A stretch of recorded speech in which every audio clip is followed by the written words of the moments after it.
Je vais vous présenter les résultats préliminaires de ma recherche dans le cadre de mon doctorat qui porte vraiment sur comment soutenir les personnes âgées dans leur désir de rester à domicile jusqu'au décès. Donc, mourir chez soi, c'est le désir d'une majorité de Québécois, mais le nombre de décès à l'hôpital ou en institution de soins de santé surpasse grandement le nombre de décès à domicile. Donc, dans le contexte du vieillissement de la population, où près d'une personne sur 5 a plus de 65 ans au Québec, les politiques publiques sur les soins palliatifs à domicile sont critiquées pour ne pas tenir compte des préférences et des besoins des personnes âgées en fin de vie et des proches aidants. Donc, selon Statistique Canada, on a 82,7 % des Québécois qui sont décédés à l'hôpital ou dans une autre institution de santé en 2015. Alors qu'un sondage omnibus commandé par la Société canadienne du cancer en 2013 rapporte que 69 % des Québécois désirent décéder à domicile. Donc, dans le cadre de mon doctorat, je désire comprendre pourquoi il existe un tel écart entre la préférence pour le domicile comme lieu de décès et le lieu de décès réel. Et ma thèse s'intéresse vraiment à comment s'effectue le choix du lieu de soins et de décès du point de vue des personnes âgées en fin de vie et de leurs proches. Donc, c'est une recherche-action participative avec analyse thématique inductive qui a été réalisée dans un CLSC de la Grande Région de Montréal et qui implique des personnes âgées en fin de vie, des proches aidants endeuillés et tous les membres de l'équipe soignante, c'est-à-dire une équipe dédiée aux soins palliatifs à domicile.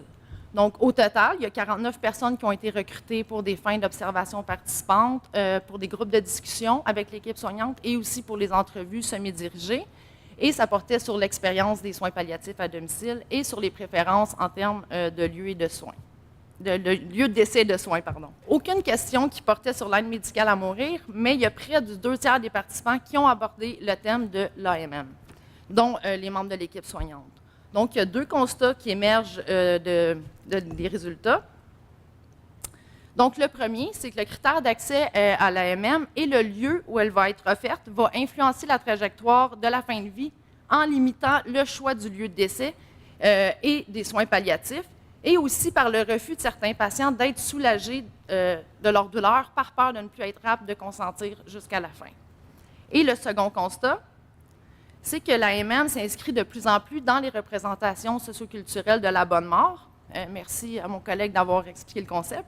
Donc, ça correspond vraiment, dans le fond, à une mort paisible, à être entouré de ses proches, et ça met vraiment de l'avant les valeurs d'autonomie et de contrôle. Et en plus, la personne qui en fait la demande est déjà dans l'acceptation de la mort.